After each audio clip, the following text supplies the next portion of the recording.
So thank you very much, Carl, for joining us this morning. And I'm sorry I wasn't explicit enough about the CET time.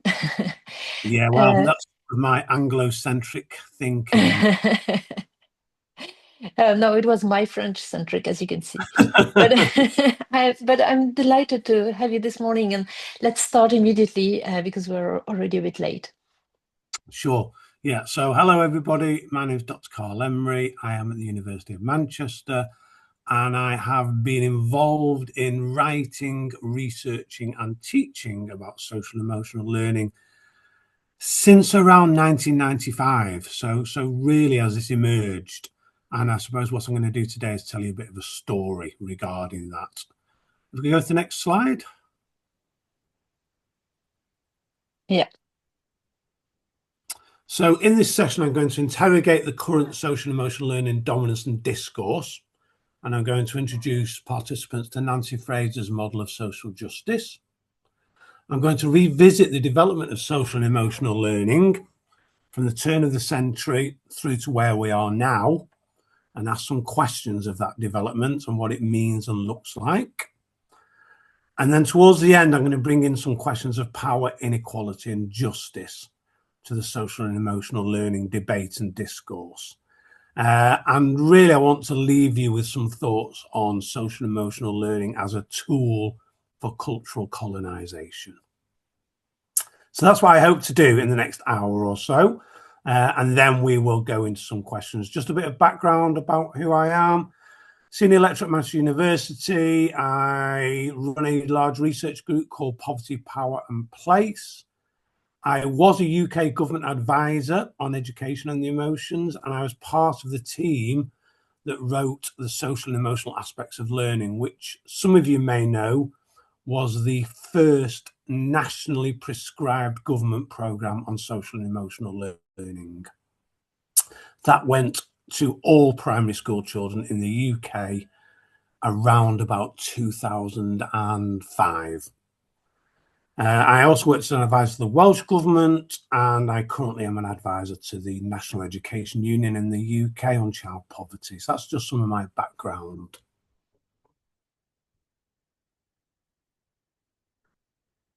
As I say, I'm going to be talking about poverty, place, power, and emotions, and I'm talking a lot about language as power, drawing on the thinking of Foucault and Fairclough, and really that is underpinning much of what I'm talking about. You know, language is not a neutral subject.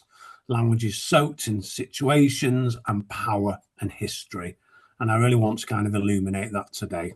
Okay.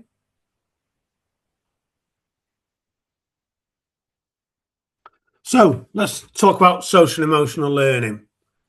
So I think the first thing I want to say is it's a catch-all term for a series of many different things. But what it's designed is to teach children a range of personal and social life skills, relationship building, social skills, empathy, conflict resolution, problem solving. Often some of the studies, certainly in the mid 2000s, were focused on drug prevention, suicide awareness, and anti-bullying. The terms used interchangeably, certainly across the English and American positions, with social emotional well-being, emotional literacy, social emotional intelligence, character education, mental health and well-being. And the fluid sort of range of these terms, I think, positions it immediately as a problematic term. Because often when we're talking about social and emotional learning, I'm not sure we're talking about the same thing. And I want us to think about that really straight away from the beginning of this presentation, that when we're talking about social and emotional learning, what are we talking about? Okay. So where are we now at this point in 2026? I suppose we're at a point where it is a prominent feature of education policy worldwide. It's promoted as a universal framework that equips students with the skills needed to succeed in life. And many of you will be aware of the work by Mark Greenberg and the Cassell Institute in America, which I think we could pretty safely say is the driving body for social and emotional learning certainly across the Western world. And CEL is integrated into national and international education policies. And this has really occurred over the past 20 years. What's very interesting in that is this occurrence and this development into national and international education policies started at the very sort of same time as the evaluation of the English social emotional learning programme found that it had zero impact. So there's something very, very interesting about that the English social and emotional learning programme, as I said earlier, was delivered to all primary school children in England and was the first programme. It featured on the front cover of the American Newsweek magazine as a scientific experiment in shaping children's thinking.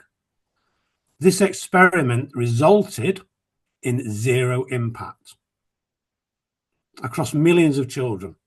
And yet, at this very point, social emotional learning starts to become a national and international tool. As an academic, I find that fascinating. In recent years, CEL's been moved across all sorts of environments. No, it's fine, Pascal, that's fine. Yeah. One of the big things that is now part of, as you'll all probably be aware, is transnational organisational programmes. So social and emotional learning is a big part of the OECD and a big part of the World Economic Forum and a big part of the World Bank. So all of these multinational, transnational, semi-corporatized organizations have social and emotional learning programs that they market and develop. Whether that's a good thing or bad thing, I don't know, but that is a fact. And they certainly very, very strongly advocate for CEL and social emotional learning, again, whether that's the same thing, I'm not sure, to be developed across all nations. So CEL has become internationalized. And that's something I'm very, very interested in as we go through this presentation. So it's ubiquitous, it's omnipresent, and it's deeply embedded, as I said, in the OECD, UNESCO, and World Bank. At the school level, it features strongly in school curriculum across USA, Europe, South America, Africa, Australia, Asia. In fact, other than Antarctica, I have yet to find a continent where social and emotional learning isn't being delivered. So it is worldwide. This is just an image here from what's called the Education Endowment Foundation. This is an arm's length government body that is developed to tell schools and teachers the best evidence for teaching and learning. So this is where schools and teachers are meant to go to gather evidence on learning interventions. And the Education Endowment Foundation presents CEL as an unproblematized positive intervention. Very, very clearly says this is something that you should do to make children better in many different ways. So let's look at why this has happened. This is part 2, what's happening with our children. Because if there is some kind of emotional crisis going on, what is going on? That's the question that I've been interested in for a long time, really. What is CEL responding to? Okay.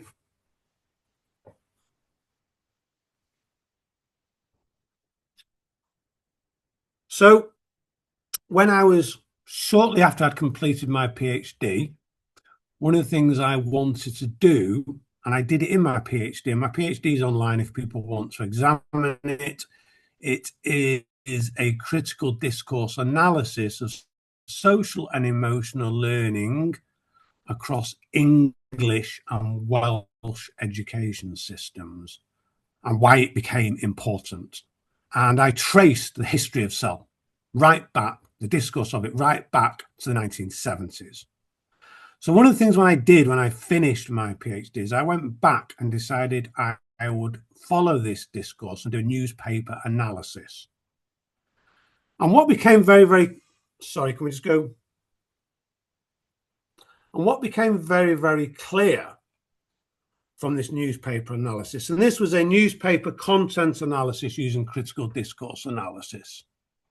So I was counting words and counting features and what words and features were included in those articles.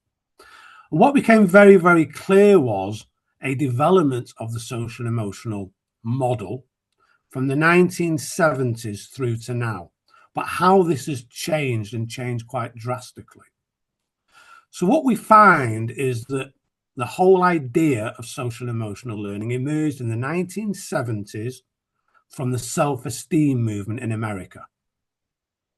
And this self-esteem movement was responding in America to worries about women in the workforce.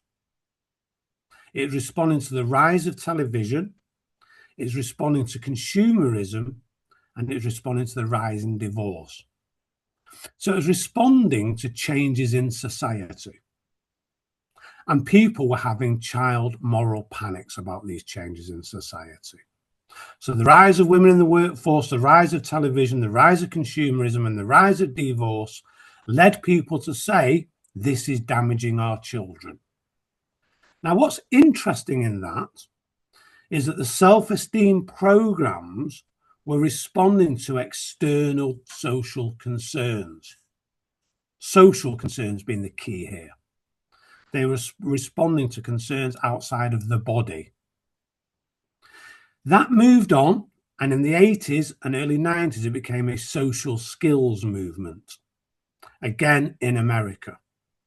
This was responding to drug abuse, alcohol, gangs, consumerism, and school attendance. So interestingly, it had gone from a wider societal concern to essentially a school concern. That this was now about why are our children not succeeding in schools. The moral panic then was about drugs and schooling.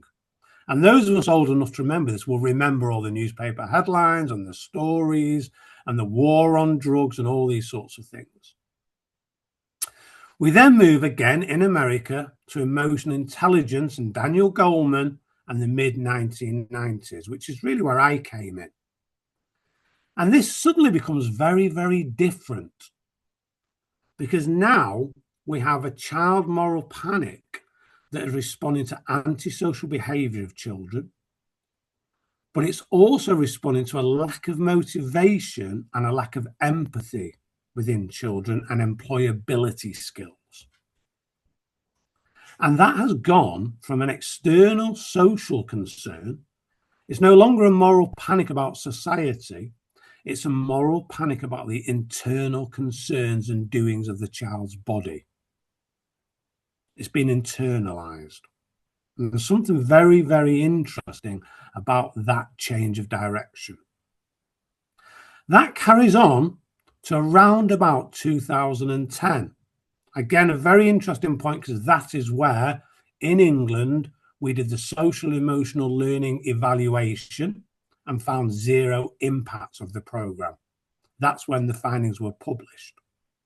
And what happens in 2010 is this crisis around antisocial behaviour and motivation becomes a mental health crisis. Our children are unwell. And it is focused on anxiety, depression, loneliness, and what we call the SEN debate, special educational needs debate. And this has become now a child moral panic around inner feelings. Now, there's a lot to take in there. And, I'm very, as I say, if people go to my PhD, they will see much of the referencing for this and the methodology that I undertook. But I think there's something very powerful in that we start off with concerns about society, and we end up at the point we're in at the moment where it's concerns around the individual body. Can we just move on to the next slide? So what does this tell us? Well, what this told me is that the current crisis of childhood is a continuation of a series of child moral panics. And that this new moral panic is growing very, very quickly and has created a cell industry driven by very much an American model and an American publishing model. That it didn't really appear, this new model, until 2014, when we see Western governments introducing austerity programs, and we see also the rise of neuroscience. So these two things together, I think, are really shaping how we're understanding social and emotional learning. As I said earlier, the location of the crisis has moved from a societal concern to concerns over the inner world of the child. I would argue hyper-individualism. And the social, cultural, and relational forces have been bleached out. I would argue they've been removed from the discourse. And ultimately, it takes us to this point where this moral panic is built on a statement of high modality and nominalizations. In a sense, it provides a statement with an answer that mirrors the statement. The statement is, we have a child emotional health crisis. We need more child emotional health services. Now, for any of you who know your Foucault, you would look at that and say, that doesn't work. This doesn't work. That is not the issue. You are looking in the wrong place. I'm not saying this is right or wrong. I'm saying this is an approach to take and to think about things. Okay. So we're moving on now to part 3. And I want to bring this critical theory and social justice into this idea of social emotional learning. And I want to introduce you to Nancy Fraser's 3 R's. I'm sure some of you will know this work. So Nancy Fraser, an American philosopher, sociologist, argues that in order to have social justice in society, we must have parity of participation.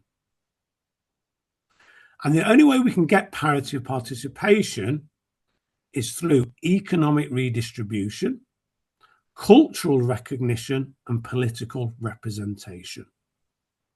So that all people are seen, all people are heard, and economic resources are equally divided. And that's a model that I certainly use in a lot of my work to look at where justice or injustice is taking place. So I often ask the question of who is being seen, who is being heard, and what resources are being given. So you can see here now, you can possibly also hear my dog barking in the background.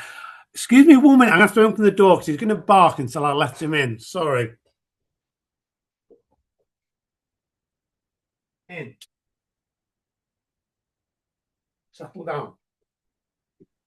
So dogs need to be heard as well and recognized. He needs to be seen and heard. He wants his dad and he wants to be seen and heard.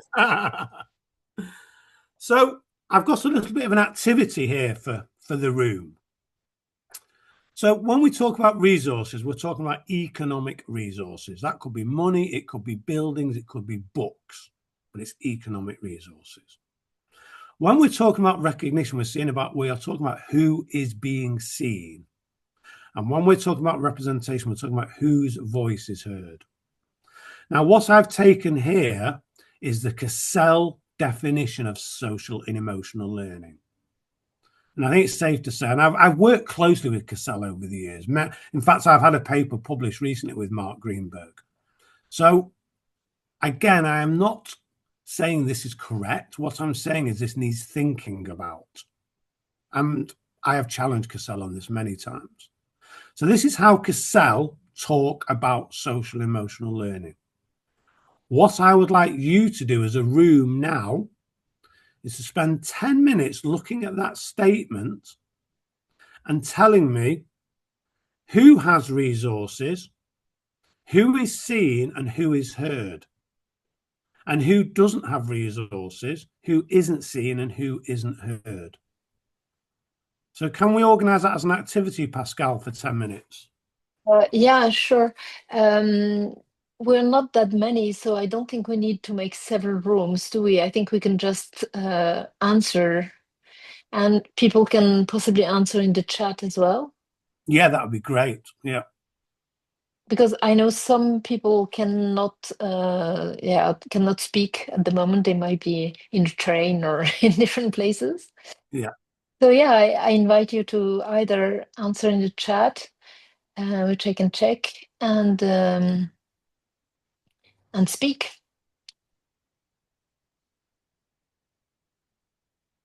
While people think, do you want to read the cell definition? Do you want me to read it out?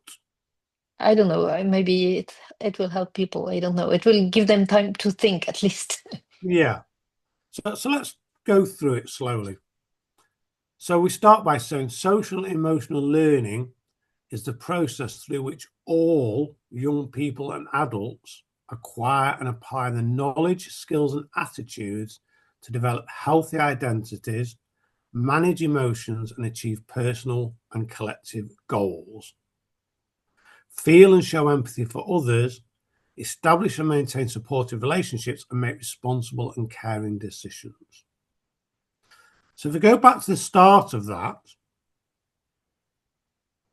Yeah, we have all young Yes. people and adults, all. All young people and adults, every young person and every adult. So it's a uniform body. This isn't a plurality. This is a uniform body.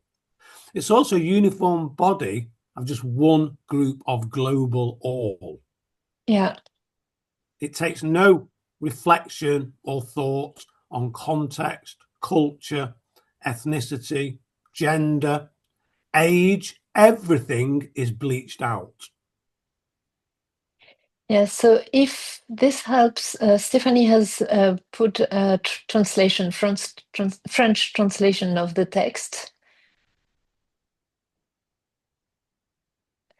And it reminds me of last week where we went through a few definitions, certainly not 136 definitions, but a few definitions and theoretical frameworks about social and emotional learning. And our observation was that it's very normative, and Yeah.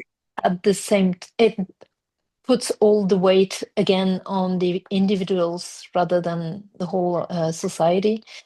It just gives these vague things. What does it mean to achieve personal and collective goals? What does it mean to feel and show empathy?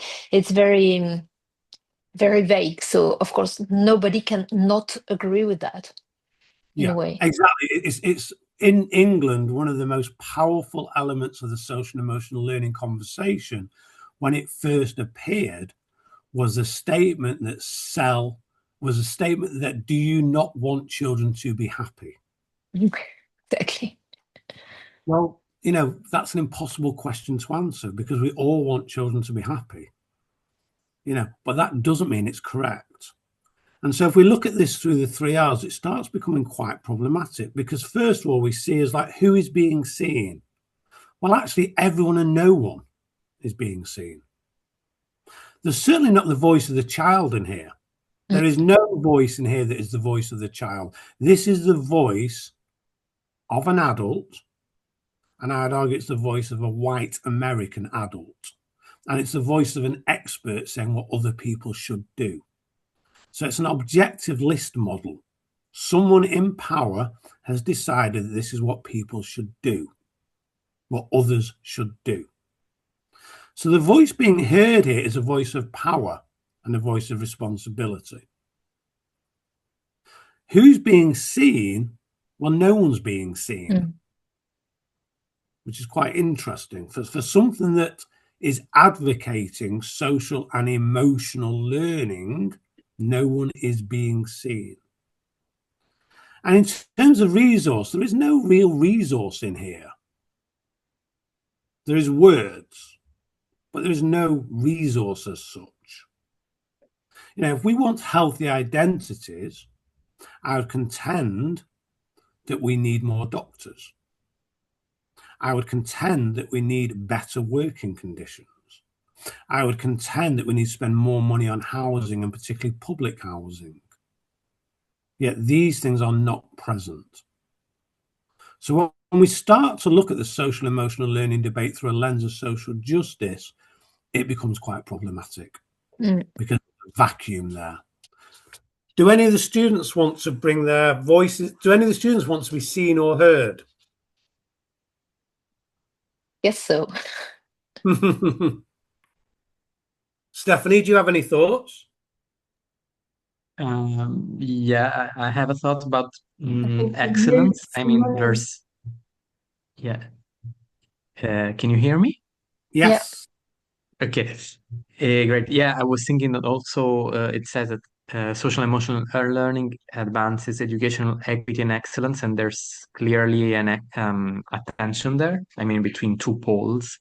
With the pole excellence, I mean, not necessarily going into the direction of seeing and taking everyone and all into account, because I mean, excellence is an element of distinction and hierarchy in general. So, yeah, I mean, through a critical frame, we can question that.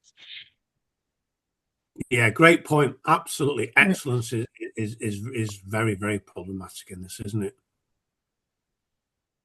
There's somebody else. Elul, you want to add something?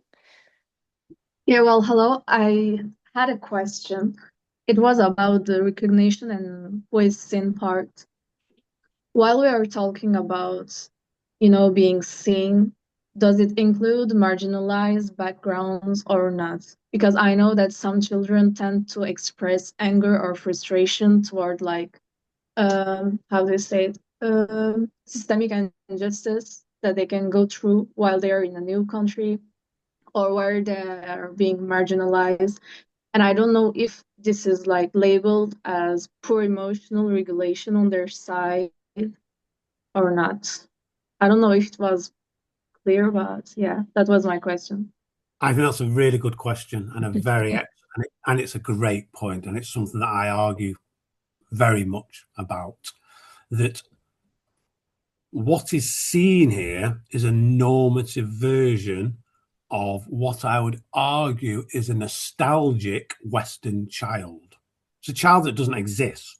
It's a child that never existed, but has been created to exist for certain purposes.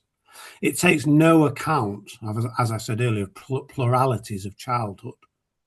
It takes no account of different cultures, genders, or histories. It certainly doesn't take account of the fact that class matters, that working class children are treated differently than middle class children, that the children of immigrant families are treated differently than the children of indigenous families. So there's really big problems in this. I call it a uniform model, a one-size-fits-all model. And it's incorrect. It doesn't work. If we go to the next slide, Pascal, I have deconstructed this a little bit. Sorry. That's just one of the things I wanted you to be aware of. That's an interesting paper. So we can go to the next slide.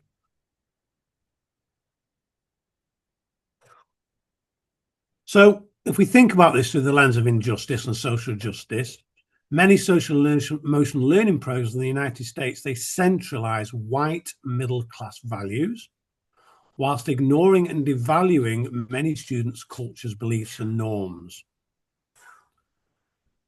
Certainly in my experience, the self-discourse has been held by white researchers targeting Black and brown youth and their individual attitudes and behaviours. So often social and emotional learning is done to minority groups by white groups. Teaching all students social and emotional norms centered on white Western values, particularly ideas of individualism and open self-expression, can have negative impacts.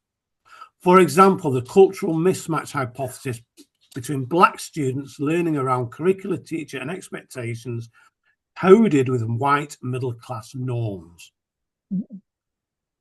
And I think the point I want to make is if we believe that social emotional learning is responding to a need in society, then that need is located in American society. Mhm. And because the vast majority of social emotional learning programs, and I mean here the vast majority, over 90% of all social and emotional learning programs are located and driven through American models.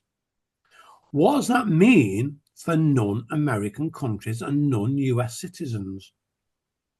And this is where I raise the question of cultural colonialism. Isn't this valid not only for social and emotional learning, but more broadly to all studies in psychology in a way? Because we have this weird model for white, educated, industrialized, rich, and developed countries. And I think it's the case not only for cell, it's for many things that we superimpose American or Western conceptions on the whole world, and without wondering whether about the cross-cultural validity of the concept. Yeah, absolutely. I think it's really problematic, and I think it is deeply connected to hyper neoliberalism and hyper individualism. I think it's all interconnected. And I think personally that social and emotional learning has huge possibilities that are hugely limited by this model. Because I came into this as a practitioner of social and emotional learning on a transformative model of social and emotional learning that was a dialectical model that was used to spend time one-to-one with young people who are experiencing education difficulties and supporting them with an open-ended social and emotional dialogue. And this social and emotional dialogue has become a prescribed one-size-fits-all measurement and model. That would be my argument. Eylul, do you want to? Yeah. Yeah, so my second question was about the discipline gap that is mentioned. And I wanted to know, when we talk about it, sense like, for example, Black students are learning from the white Western values. Does it play a part in the way that they could be considered as problems that they have to be fixed, but since they are different and they cannot be fixed as the same way as we would do, how does it work in this system? Like, I don't know. And I don't know if it was clear also. So if I'm understanding correctly, I think what we're trying to understand here is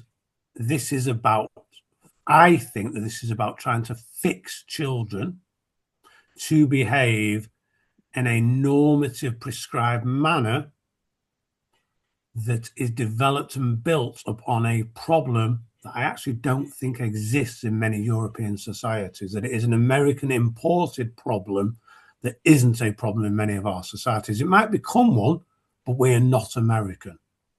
Yeah. I have another question. I lived in India for several years because I did my first PhD in Sanskrit grammar. And so I was studying with traditional scholars, traditional pandits, and the way they taught was through vertical top-down transmission. And we were not, as students, and neither were the children, we were not encouraged to develop our critical thinking, ask questions. We were supposed just to listen and follow. And the normative dimension of this teaching and the Indian society in general was enormous. And so I was wondering whether there is any limit. Of course, I fully subscribe to your concept of cultural colonialism, but at the same time, I really love the idea that I've been encouraged to develop my critical thinking as a child in Western education. And I was wondering whether, between two evils, what is the worst?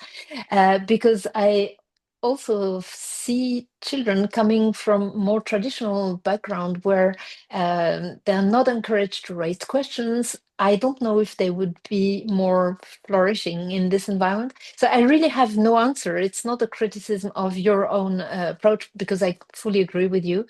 But I think there's no perfect world where, without cultural colonialism, would we let more traditional culture just pursue other ways of domination, which are also prevalent in these cultures. I don't know if I'm clear. It's a really interesting theoretical challenge, isn't it? And I, like you, have questions about this. So, for example, you know, if we are advocating that our children need fixing, then we are advocating that we believe there is a problem.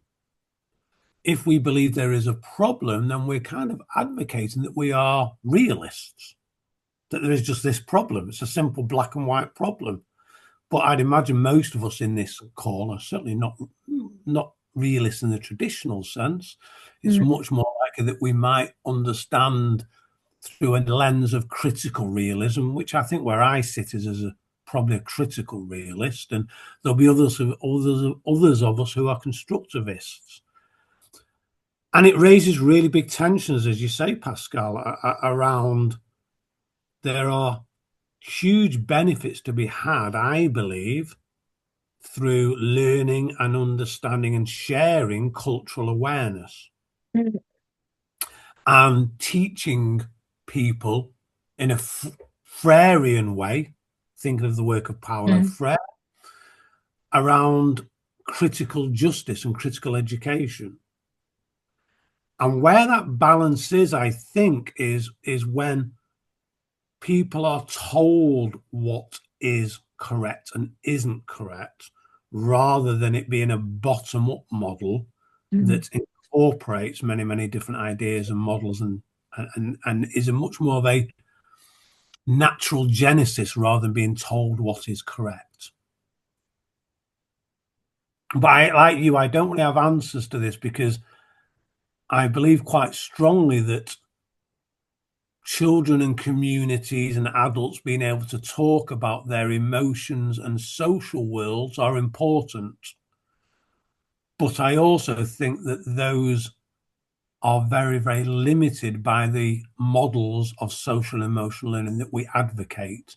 There's very little space, for example, in many of the models for anger. You know, there's very, very little space in many of the models for childhood depression. Yet, for many of the children that I've worked with in my history, depression is a natural response to the conditions that they are living in. Anger is a natural response to the conditions that they are existing in. And it worries me that so much of the cell conversation, I am concerned, is about creating a conformity of emotions. And that actually I would strongly stand against, because I don't want to see a conformity of emotions. I want to see a plurality of emotions, and I don't want to see them measured and weighed. Yeah, and what is being measured is behaviors, external behaviors that maybe are not always consequence of emotions, because if you have to repress your anger, you can still behave in something that looks like emotionally regulated way, but you may still suffer inside. So yeah, shall we move on to that? I think I've got one Sure. more slide. Yeah, so in doing this, what I wanted to, and we talked about this on email a little, didn't we, Pascal? I wanted to get you thinking a little bit about this cultural model and thinking about the cultural dimensions of social and emotional learning. And as you may well know, this is Hofstede's cultural dimension. If we go to the next page, it's got a little bit more detail on it. So as you can see, there are 6 dimensions. There's power, distance, individualism versus collectivism, masculinity versus femininity, uncertainty avoidance, long versus short-term orientation, and indulgence versus restraint. Now, when I look at this and I put England into this, I find a very different measure than if I was to put America into this. Yeah, for those who don't know Hofstede, he's a Dutch researcher, and they have a website where you can put different countries, and you can compare the level of each country for each dimension. So you can do kind of, it's a bit wild comparative studies because the whole model can be questioned. Yeah, And I don't know if you know this recent study. I don't remember. It was in 2022, I think, and there was a new evaluation of the data, and they said that finally, what's really relevant is mostly power, distance, and individualism versus collectivism. Only these two dimensions. The other ones are very more doubtful, we can say. Yeah, that's a great summary of it. Absolutely. We are now using this model, and you're quite right in terms of, I mean, another critique of it is Of course, and this would apply to, particularly I think in Paris. I live in Manchester. If I apply England to this model, it is different than if I apply Manchester. And I think that you would have the same, that if you applied France to this model or you applied Paris to this model, it would be different. sure. So I think there's something quite interesting in that.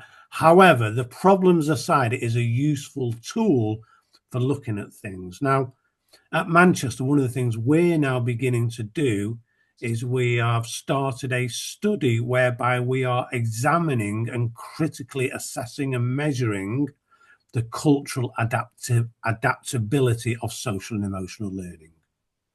So we are doing a quantitative and qualitative systematic review of the social and emotional learning programs and their transference into other cultures. So if we can go on to the next slide, please, Pascal. So here's just some examples of different places you can see there.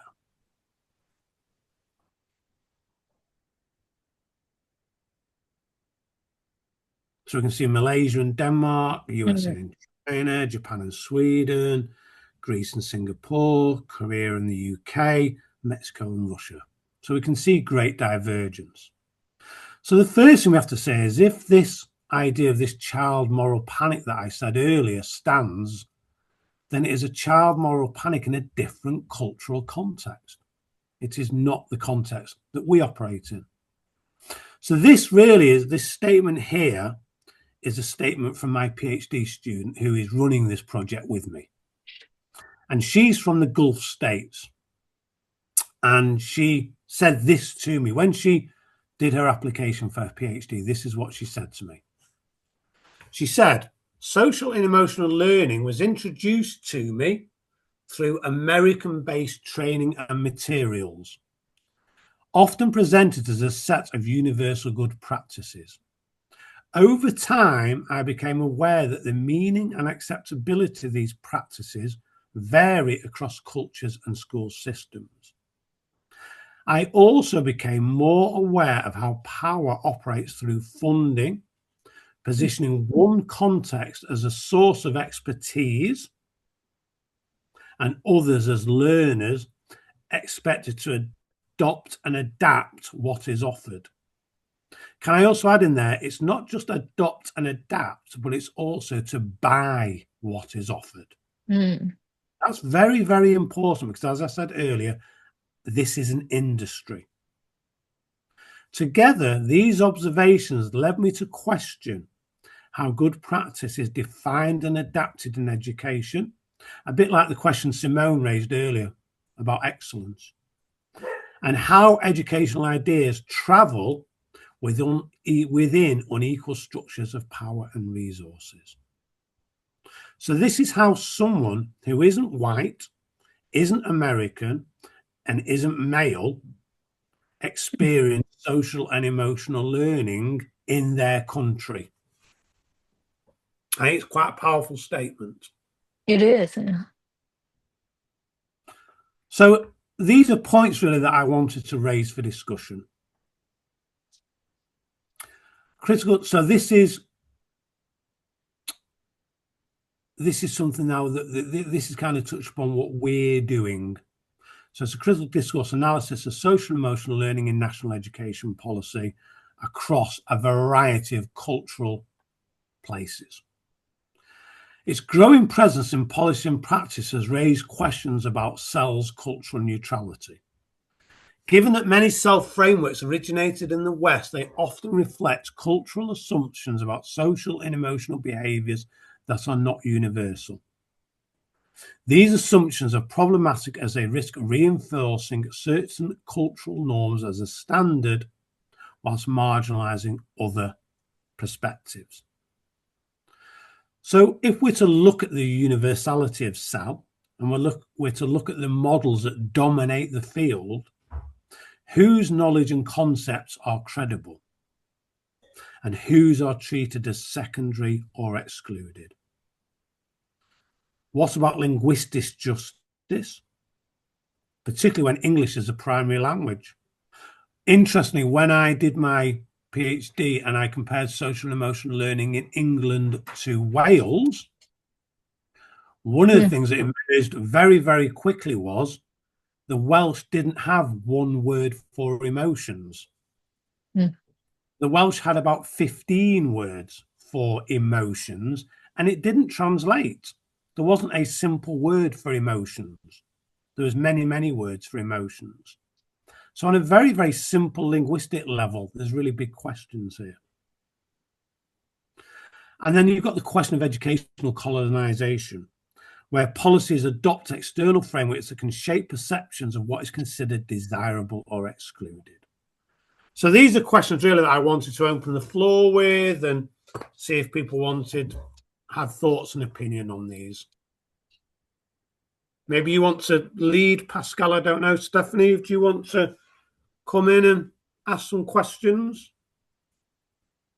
I ask questions every time I had, and I think it's really interesting that we have about 20 people in the room, 18.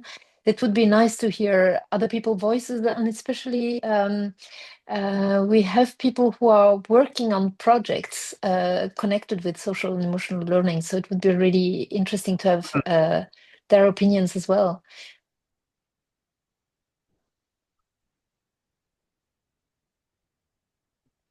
Do we keep the screen sharing, or maybe we can stop sharing and I can stop sharing so we can see everybody? Is that okay? Yeah. Simone, do you have any more thoughts about this because you're connected with this project? Yeah, I mean, if other people want to ask something first, since I have already spoken, go ahead. But otherwise, I do have some points. Thank you, Carl. It was very interesting, your presentation. And also it makes me think that actually, I mean, when we say, okay, this model comes from the West and it sort of imposes a Western view, what is social emotional learning to other contexts, I mean, it is also a very, I feel, situated model in the West itself, I would say. I mean, Western societies are also plural and like marked by like class and race antagonisms and hierarchies. And even within Western societies, I think it speaks of a very particular portion of the West itself. Yeah, so that's a first remark that I had about that, and yeah, I mean, I've been working, I said it before, on a twinning program like of primary schools in Marseille, so in southern France, that is like matching basically schools from lower class neighborhoods with schools from middle upper class neighborhoods. And I mean, between the aims of the program was the idea of fostering also like four social emotional skills. It was like curiosity, cooperation, empathy, and self-confidence, something. So, I mean, through the study, what emerges is that also generally, like also, if we want to stick to these skills in themselves, for example, empathy, uh, conflict avoidance, for example, is never a good pathway, because I mean, children will never actually learn to understand what's in the mind and what the other children lives from a different social group, if conflicts and power dynamics are not addressed. And generally, I mean, teachers feel quite uncomfortable anytime that there are like class divisions or racial representations emerging. Especially in France, there's a big taboo about race in general. And so, yeah, I mean, it rang a bell when you were saying that anger and all emotions that are considered to be negative don't have a space in this frame, if not in a way like learn to regulate your anger, to reduce your stress, or like to silence it basically. But rarely like there is a discussion about what hides besides this anger, and what is the role of it, and what it can produce. And Well, yeah, you so make some really interesting points, Simone, and I'd love to hear more about the work in Marseille. Maybe you could get my email from Pascal and send some Sure. details, because I'd love to know about that. You're making me think there, Simone, just of something that I think is really important here. So one of the people I worked with when I was doing my PhD and post-PhD was a really good English thinker called Catherine Eccleston. I don't know if anyone's come across her work. She was a very early critique of SEL, social emotional learning. And one of her arguments was, and it's an interesting one, this was that we have this kind of dilemma where we can either address structural inequalities, or we can just tell everyone to do therapy. And I think it's a really interesting, I don't think it's as binary as that. I think that's a bit simplistic, but I also think there's a truth in this. That somewhere there is a truth that it's much easier for middle-class people to tell other people to get therapy than to change structural inequalities. Because changing structural inequalities is a huge issue. And you're right, Simone, because the models that we're looking at are technocratic liberal models. And in my work, my work, is around emotions and poverty. That's where I sit. I sit in where emotions and poverty come together. And the question I ask often is, the question I ask about the school curriculum in England is, what would the school curriculum look like if the working class families and communities wrote it? And the question I'd love to ask about social and emotional learning is, what would social and emotional learning look like if the working class families and communities wrote it? That's a question that I would love to explore, because that is really at the heart of what I think we are talking about here.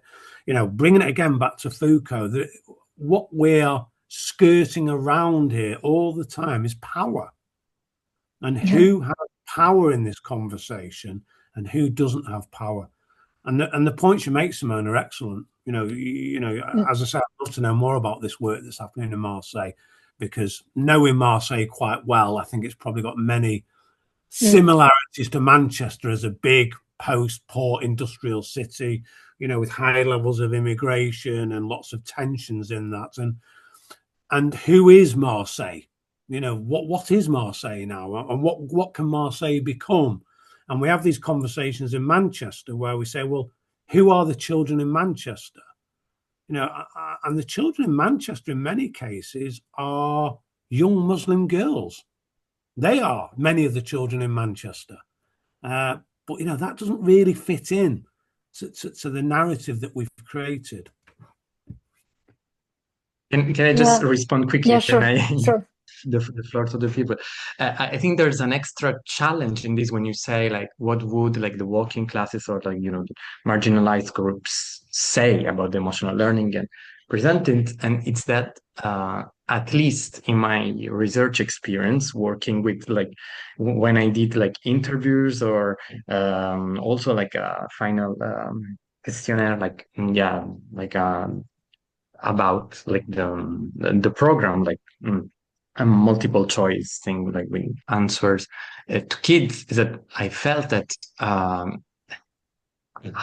middle upper classes kids are much more used to be heard, and so their voice is much more listened to. And for example, they quite more easily complained about the program, about the behavior of the kids of the other class. While when I went to like the kids from the lower class schools, they were more like, no, it was fine. Like they didn't voice complaints. While when I observed the situations, like I could clearly feel that they were receiving like symbolic violence and that there were tensions and conflicts. But they wouldn't necessarily voice them in a situation of discussion, interview, or so on, etc. While so there is also this issue of not only, okay, what would it look like if like lower classes participated to the construction of the SL, but I mean, yeah, what does it take for these voices to be heard and to be performative, since then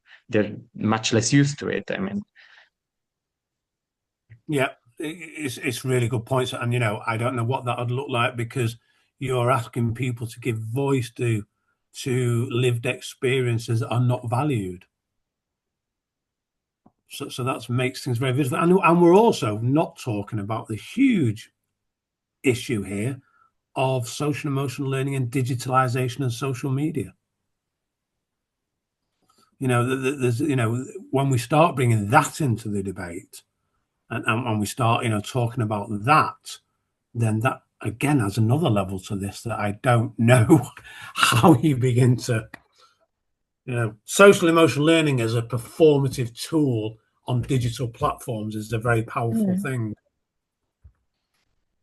If we look at analysis of TikTok and Instagram, what we will see always at the top of the most seen performances are performances around social and emotional anxiety. Pascal, Stephanie, do you want to? Yeah, I had one more question and just a comment on what you said about doing therapy or solving social problems.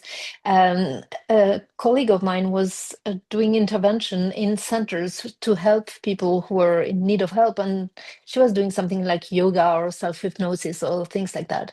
And one of the women she was homeless, so she didn't even know where she was going to sleep in the evening. She was in this center, and she had this relaxation or this nice yoga session. She said, well, how can I relax when I don't know what I'm going to eat and where I'm going to sleep with my children in the evening? So it was so inappropriate to offer. Of course, it was, I mean, the intention was positive, of course, but it was, so in French would say décalé. I mean, it was just completely out of place to offer this kind of things instead of just food and shelter. There was a comment and a question. I was not aware of the impact study that you mentioned in the beginning, saying that there was zero impact.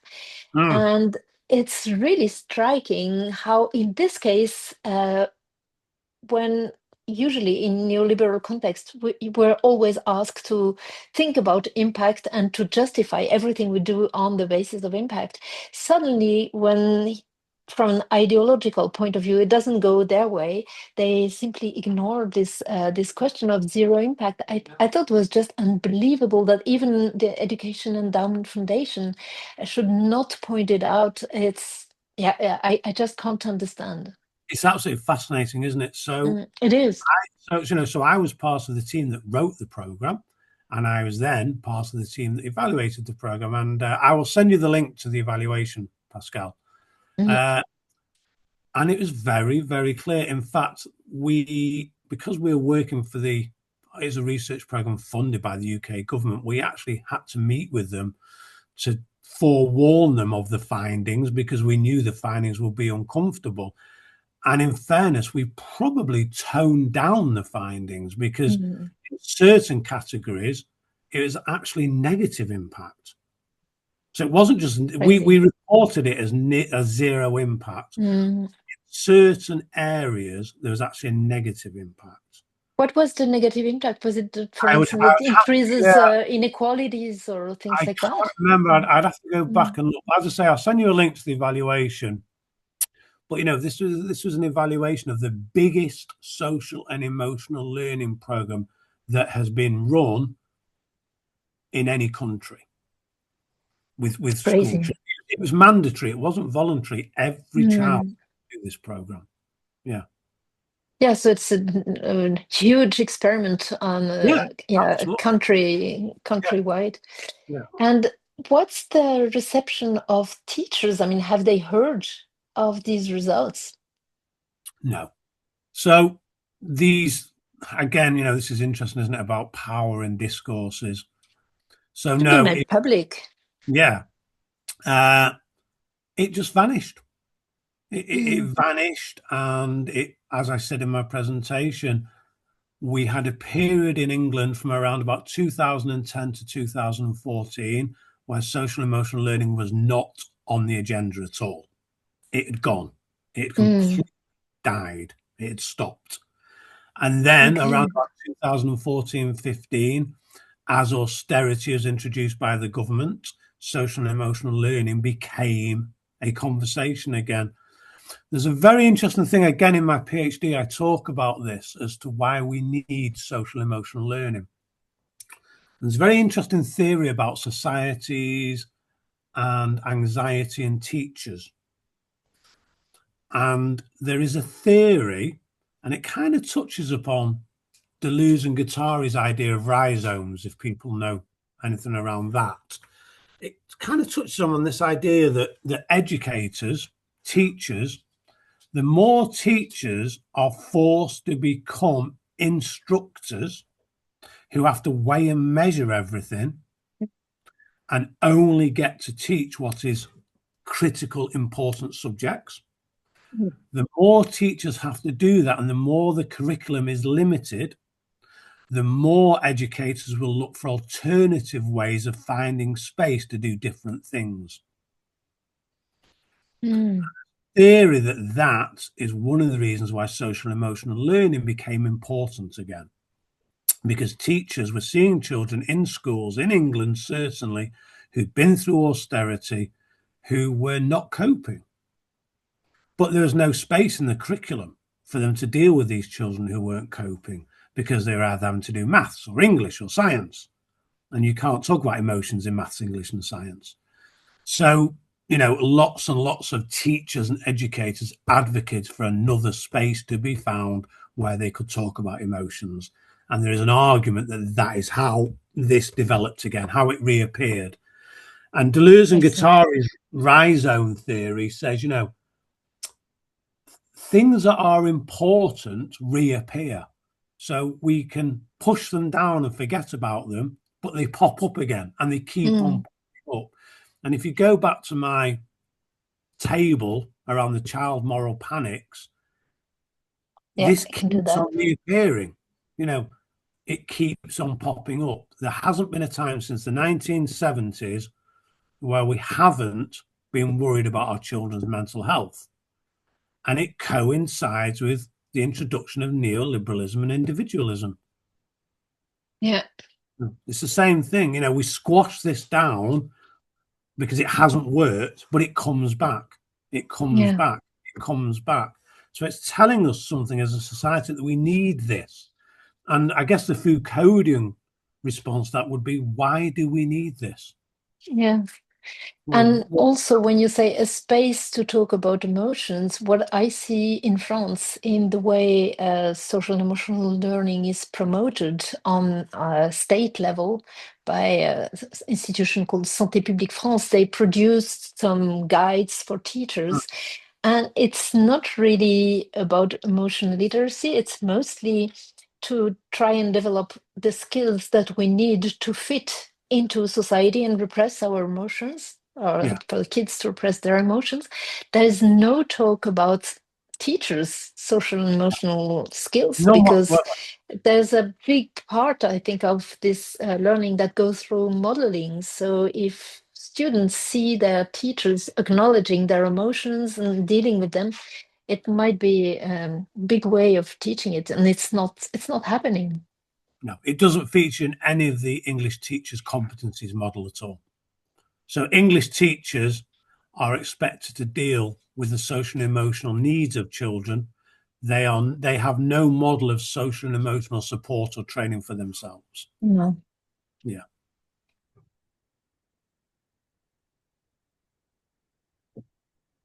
Okay, I think I'm kind of done, Pascal. I don't know whether other people. Yeah, any other questions? I asked a lot of questions, but don't hesitate to take part in the debate. And I think we're going to have additional sessions where this question will be raised. And I really thank you, Carl, for making this so clear. I was trying to go a little bit in the same direction in my introduction last week, and also to talk about alternative models. And I don't know if you know of Harmut Rosa, and he offers the idea of resonance as something that can be a counterpart of competence, which are evaluated at school. So I think we're going to have a lot of different angles, food for thought, and we'll also have institutional people coming from the ministry, or what we call inspection générale in French. And so I really strongly encourage you all to prepare questions and be ready to enter in the debate, because I think if we really want to make things change, and for me being a researcher, if it's not to contribute to change, social change for the better, or at least a reflection about how things could and should change, there's no point in being researchers. And so that was my last question for you, Carl, when you said that the report simply disappeared. How do you see yourself? Don't you see yourself as a kind of maybe whistleblower that should make it public that there is zero effect of teaching social and emotional learning on what we want to improve, which is children's mental health?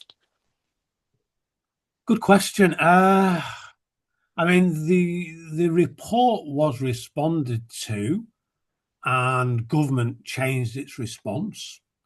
I know that the team who did that evaluation, which was Neil Humphreys, Michael Wigglesworth, and Lendrum, they have worked very, very closely with CASEL over the last 20 years. So I don't think it's not known. I think it's just I think it's just chosen not to be discussed. I think it serves certain people to forget about it. Yeah. There's a question. Sorry, go on. Yeah, sorry. There's a question by Stephanie. She said she couldn't raise her hand, but if you want to speak, Stephanie, you can speak for yourself.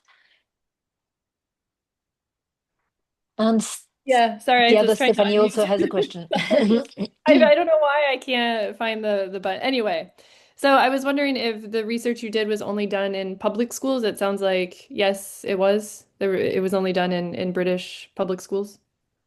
Are you talking about my research, Stephanie? Yeah. Yeah, so my research was done in English public schools and Welsh public schools, yes.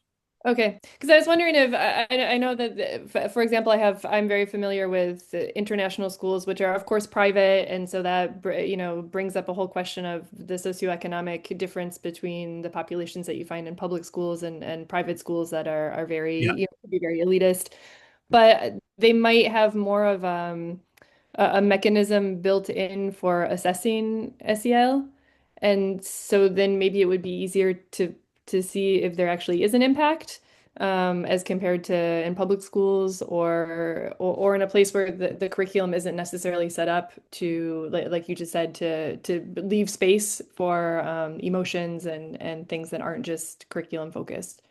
So I wonder, I think in different types of schools other than public schools.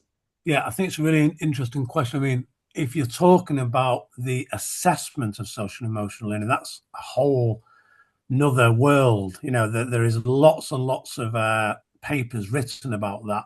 The first question you'd have to ask is, how are you assessing? What are you assessing? In what ways? Are you asking people to self-measure, or are you objective list? Are you doing an objective list model? I've written about this. There is stuff online about this. So there's lots of things to ask around that, and I have certainly yet to find a assessment model of social emotional learning that I would be comfortable with. And then in terms of international education, I'm certainly aware that, for example, in international Chinese schools, what's quite interesting is they are replicating the SEAL program that we did in England. So I have students at Manchester University at the moment who come from China, who have shown and shared with us the materials they use in their international school that are an adaptation of the tools that we wrote in England for the social emotional learning program that have zero impact. So, wow, I found that absolutely fascinating. But you're right, international schools absolutely deliver and develop social emotional learning. But I haven't seen any evaluations of those programs sort of as an academic. Okay, excellent. Thank you so much. This is really fascinating. My mind is blown. So anyway. I mean, mine was many years ago. Stephanie, you also had a question, or comment? I wanted to know whether there were reactions from Kazel about your work, and are you aware of any cross-cultural and bottom-up initiatives to develop different cell models? So certainly Cassell work and do still work with my colleagues quite closely. As I say, we are about to publish a paper on social and emotional learning with Mark Greenberg and some of the Cassell colleagues. What was their reaction? I think their reaction, I don't really want to judge their reaction. I'm a bit uncomfortable doing that. It didn't seem to impact their determination to make sure that the Cassell model of cell became the dominant model of cell. It seemed to be just not really seen, and all the parties continued to work together. I guess maybe Cassell's response would be that was an English model. The same thing I'm saying about cultural adaptation, they could say, couldn't they? I don't know. It was an English model. It wasn't an American model. SEAL was a program that was not imported.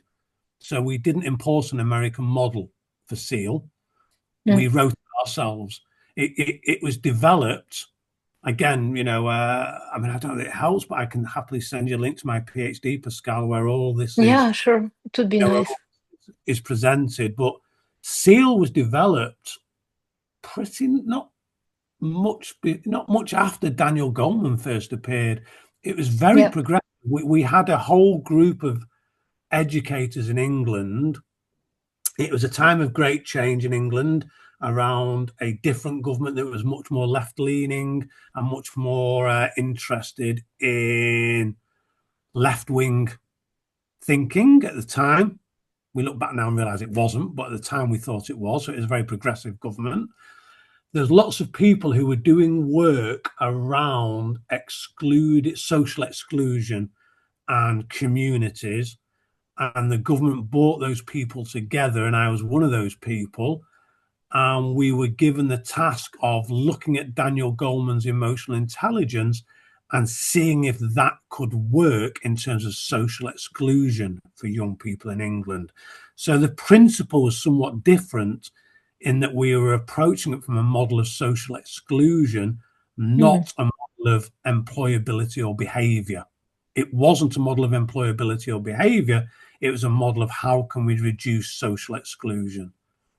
That's a big difference indeed. So it's a big difference. It was a big difference. But I will send some of these things over to Pascal, and I'm sure. Thank you. I'll share it with you.